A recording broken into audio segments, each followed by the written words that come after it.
सभी भाइयों को मेरी तरफ से प्यार भरा और दिल से नमस्कार। और अगर आपकी इच्छा है कि आप किसकी तैयारी कर रहे हो, सभी कि बिहार पुलिस की तैयारी कर रहे हैं सर हम, और हमें अंतिम दिनों में क्या लेना है, सिलेक्शन लेना है, इसीलिए आप टॉप क्वेश्चन हिंदी के लेके आओ। तो मैं आपके सामने हिंदी के क्वेश्चन लेके आ चुका हूँ। अब आपकी क्या राय है मुझे पता नहीं है मेरे दोस्त। अगर आप सभी चाहते हो सिलेक्शन के लिए तो इस क्लास को लाइक शेयर करके चैनल को सब्सक्राइब कर लेना। कदम आपके चूमेगा, इसकी गारंटी है वर्दी। तो पहला क्वेश्चन देखो क्या कहता है, बालक के प्रति प्रेम को क्या कहते हैं। आपका जो बालक के प्रति प्रेम होता है, विश्वास होता है, प्रेम होता है, उसे आप क्या कहते हो। तो आप क्या कहोगे, वात्सल्य, विराग, अनुराग, स्नेह। अब हमारा उत्तर यहाँ से क्या रहेगा, मेरे जो भी स्टूडेंट यहाँ से उत्तर दे रहे हैं, ऑप्शन नंबर सी वात्सल्य, वो बिल्कुल सही रहेंगे। चलो अगले क्वेश्चन पर, हरिओद किसका उपनाम है, यानी कौन से लेखक का उपनाम है। क्या है लेखक, लेखक का उपनाम है, यानी तो उसका सही नाम क्या होगा। अगर उपनाम हो जाता है हरिओद तो हम कहेंगे अयोध्या सी उपाध्याय, यानी यहां से हो जाएगा मेरे दोस्त, मेरे मित्र, जो बच्चा ऑप्शन नंबर ए उत्तर दे रहा है वो बिल्कुल सही है। बढ़ो अगले क्वेश्चन पर, भारत भारतीय किस भाषा में लिखा हुआ ग्रंथ है। भारत भारतीय किस भाषा में लिखा हुआ ग्रंथ है, ये आपको बताना है, यानी इसकी जो लैंग्वेज है वो कौन सी है। जैसे कि आपके सामने चार ऑप्शन होते हैं, खड़ी बोली, ब्रज भाषा, राजस्थानी, अवधी। यहां से मेरे सारे स्टूडेंट अपना उत्तर बताएंगे तो आप सभी कहोगे सर खड़ी बोली, यानी मेरे बच्चों ऑप्शन नंबर ए बिल्कुल सही है। बढ़ो अगले क्वेश्चन, क्वेश्चन नंबर 4 की ओर, हिंदी की उत्पत्ति किस अपभ्रंश से हुई है। यह आपको बताना है कि हिंदी की जो उत्पत्ति हुई है वो कौन सी अपभ्रंश से हुई है। क्या कोई बच्चा बता सकता है इसके बारे में। तो आप सभी कहोगे सोर्स एंड अपभ्रंश, यानी मेरे स्टूडेंट ऑप्शन नंबर जो बच्चा यहाँ से बी देगा वो बिल्कुल सही है। बढ़ो अगले क्वेश्चन पर, वह भाषा जिसमें विश्व में सर्वाधिक लोग अपनी मातृभाषा समझकर बोलते हैं। वह भाषा कौन सी है जिसको विश्व में सर्वाधिक लोग अपनी मातृभाषा समझकर बोलते हैं। तो आप सभी का उत्तर क्या है बताएंगे मेरे सारे स्टूडेंट, कि आप सभी का उत्तर यहां से क्या रहेगा। आप कहोगे चिन्नी, यानी मेरे दोस्त ऑप्शन नंबर डी जो बच्चा दे रहा है वो बिल्कुल सही है। बढ़ जाओ अगले क्वेश्चन पर, बताओ इसका उत्तर क्या है। क्वेश्चन आपके सामने, संसार की भाषाओं में हिंदी का कौन सा स्थान है। जो संसार की भाषा है उसमें हिंदी का स्थान कौन सा है, ये आपको बताना है। पहला, दूसरा, तीसरा, चौथा, आखिर हिंदी का स्थान कौन सा रहा है। तो मेरे सारे बच्चे कहेंगे सर ऑप्शन नंबर सी, तीसरा स्थान हिंदी का हो जाता है। बढ़ेंगे अगले क्वेश्चन पर, क्वेश्चन नंबर 7 आपके सामने, हिंदी किस परिवार की भाषा है। ये हमसे कह रहा है कि हिंदी है वो कौन से परिवार की भाषा है। हम क्या कहेंगे, सामी, भारोपीय, तुरानी, पापुई। तो यहां से हिंदी का परिवार कौन सा है ये हमको बताना है। ऑप्शन ए, बी, सी और डी। क्या कहेंगे सारे स्टूडेंट, ऑप्शन बी भारोपी, ऑप्शन बी मेरे दोस्त बिल्कुल सही है। मेरी बात आप समझे होंगे। अगला क्वेश्चन, प्राकृत भाषा से आशय है। प्राकृत भाषा से आशय है क्या, हम क्या है क्या आशय से आप लगा सकते हो। तो आप सभी कहोगे कि सर इससे हम ये कह सकते हैं कि प्रकृति द्वारा प्रदत्त भाषा, ये तो हो नहीं सकता है। ये इसका जो उत्तर होगा वो होगा संस्कृत से पूर्व की भाषा, यानी ये संस्कृत से भी पहले की भाषा है, संस्कृत भी इसके बाद में आई है। बढ़ो अगले क्वेश्चन पर, बताएंगे सारे इसका उत्तर क्या है। बताओ मेरे दोस्त क्या कह रहा है, प्रथम प्राकृत किस भाषा को कहा जाता है। प्रथम प्राकृत किस भाषा को कहा जाता है यह आपको बताना है। बताओ आप सभी का उत्तर यहां से क्या रहेगा। जैसे कि संस्कृत को तो नहीं कहा जाता है, तो फिर मेरे स्टूडेंट पाली यानी ऑप्शन नंबर डी यहां से बिल्कुल जो बच्चा दे रहा है वो सही है। बढ़ो अगले क्वेश्चन पर। पूर्वी हिंदी किस अपभ्रंश से निकली है? पूर्वी हिंदी है वो कौन सी अपभ्रंश से निकली है, ये आपको बताना है। हम कहेंगे धर्म मागधी, यानी मेरे बच्चों जो ऑप्शन नंबर डी दे रहा है वो बिल्कुल सही रहेगा यहां पर। बढ़ो अगले क्वेश्चन की ओर, बताओ इसका उत्तर क्या है। चलो अगला क्वेश्चन आपके सामने क्या है। पद्मावत की भाषा है, जो पद्मावत है उसकी भाषा कौन सी है ये आपको बतानी है। जो पद्मावत की भाषा कौन सी है, कोई बच्चा बताएगा यहां से आप कह सकते हो मैथिली, अवधी, भोजपुरी, बुंदेली। तो आप क्या कहोगे, पद्मावत की भाषा होगी यहां से मेरे मित्र कौन सी, अवधी। और इसका जो लेखक है वो आपसे पूछ सकता है, बड़े बड़े कंपटीशन एग्जाम में इसका लेखक पूछा जाता है। तो पद्मावत के लेखक है मलिक मोहम्मद जायसी। क्या है, मलिक, आप कहोगे सर मलिक मोहम्मद जायसी, मलिक मोहम्मद जायसी आपका उत्तर बिल्कुल सही है। आगे बढ़ो। विनय पत्रिका किस भाषा का की है, यह बताना है क्या है। विनय पत्रिका भाषा क्या है, तो आप सभी क्या कहोगे। विनय पत्रिका की अगर भाषा हमसे पूछी है तो मेरे स्टूडेंट सभी बच्चों का उत्तर यहां से क्या है जल्दी से बताएंगे। तो आप सभी कह दोगे सर यहां से ब्रज हो जाएगा। तो ब्रज का मतलब होता है ऑप्शन नंबर सी। मेरी बात आप सभी स्टूडेंट समझ गए ना, क्या होता है, ऑप्शन नंबर सी यहां से बिल्कुल सही है। बढ़ो अगले क्वेश्चन पर।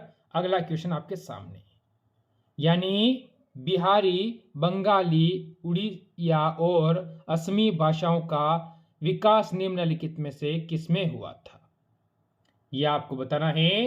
जैसे कि बिहारी है या बंगाली, उड़ियाई और असमी यानी असम की जो भाषा है, उड़ीसा की भाषा है, बंगाल की जो भाषा है, बिहार की जो भाषा है, उसका विकास निम्नलिखित में से किसमें हुआ है। तो हम क्या कहेंगे, हम सभी कहेंगे सर यहां से ऑप्शन नंबर सी मागधी। यानी मेरे बच्चों जो ऑप्शन नंबर सी दे रहा है वो बिल्कुल सही है। बढ़ो अगले क्वेश्चन पर।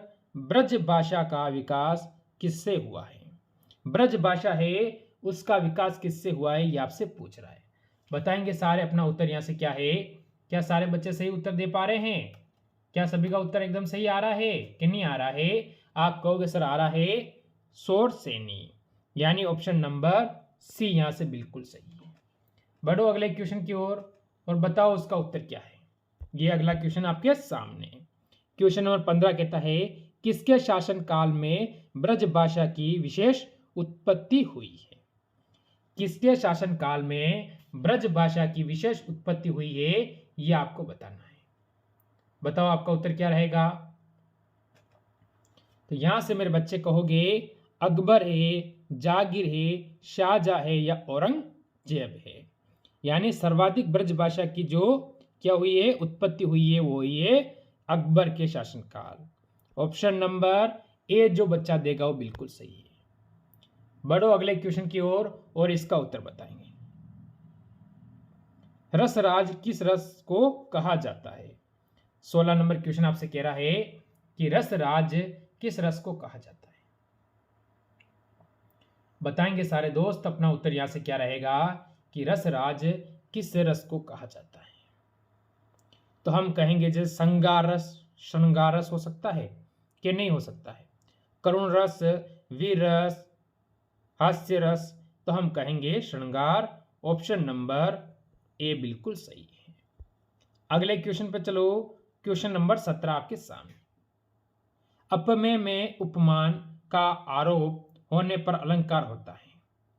तो कौन सा अलंकार होता है, किसी भी शब्द का दो बार यानी उससे अगले अक्षर का दो बार प्रयोग होता है, ये आपको ध्यान रखना है, संभावित बनता है। देखो तो आप सभी कहोगे रूपक, यानी मेरे बच्चों ऑप्शन नंबर बी बिल्कुल सही है।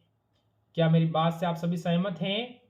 चलो ठीक है, अगर मेरी बात से आप सहमत हैं तो बताओ अगला क्वेश्चन क्या कहता है, कामायनी आधुनिक युग की किस काव्य परंपरा की करती है?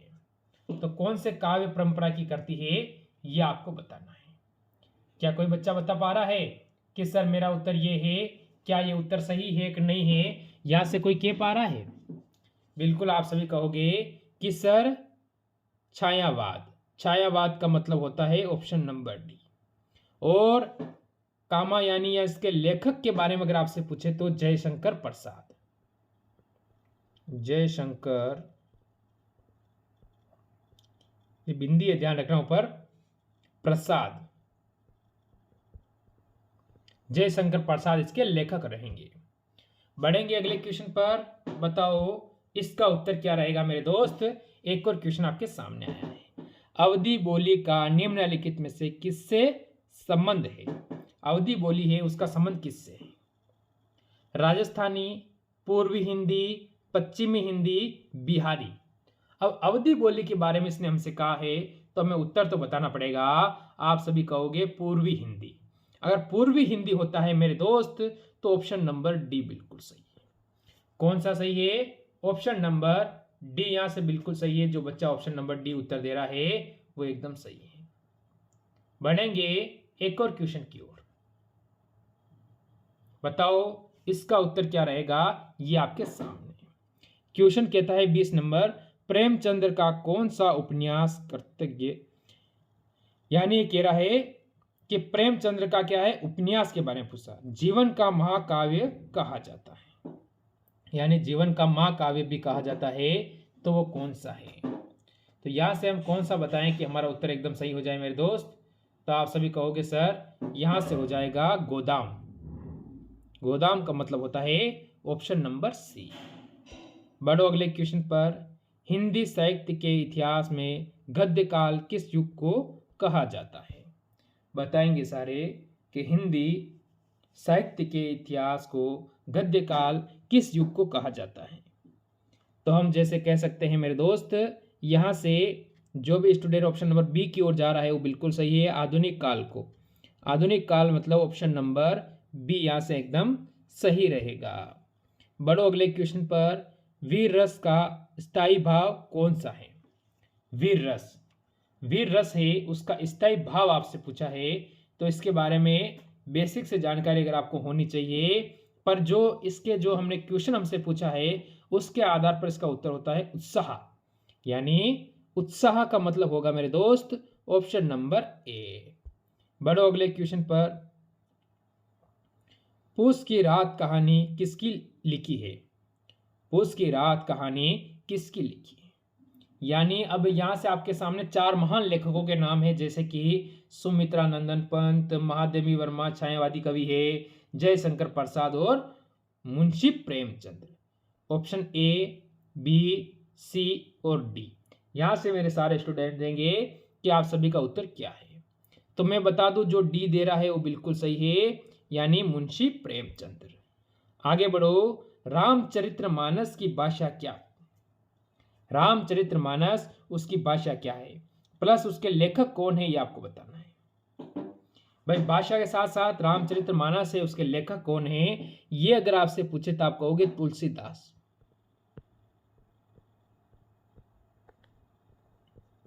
तुलसीदास तो उसके लेखक हो जाएंगे। हाँ, और इसके क्या पूछा है, भाषा हमसे पूछी है, तो अवधि होगी ऑप्शन नंबर यहां से बी बिल्कुल सही है। ये आपको ध्यान रखना है। रामायण के लेखक पूछे तो वाल्मीकि हो जाएंगे, और भाषा कौन सी है, संस्कृत। क्या दे रखा है ऑप्शन? नहीं दे रखा है, चलो ठीक है आगे बढ़ जाओ। अगला क्वेश्चन कह रहा है, मेला आंचल किस कोटि का उपन्यास है? मेला आंचल, मेला आंचल है वो कौन सी कोटि का उपन्यास है? तो आप क्या कहोगे? हम क्या कहेंगे, आंचलिक, यानी मेला आंचल कौन सी कोटि का उपन्यास है। यानी आप सभी अगर ऑप्शन नंबर ए दे रहे हो तो बिल्कुल सही है मेरे दोस्त, क्योंकि टॉप क्वेश्चनों की क्लास रही 25 की, एक दिन मैराथन लेके आने वाला हूँ लाइव, उसमें जरूर जुड़ें। वो उसका टाइम टेबल आपको मैं बता दूंगा, क्योंकि अभी थोड़ा सर्वर का जो प्रॉब्लम चल रहा है उसके कारण बाकी मैं क्लासें हमेशा लाइव ही लेके आता आपके लिए। पर यहाँ गांव में थोड़ा सा नेटवर्क प्रॉब्लम के कारण नहीं करवा पा रहा हूँ। तो मिलते हैं कल एक और क्लास के साथ। आज की इस क्लास से लेते हैं अलविदा। सभी को जय हिंद, जय भारत।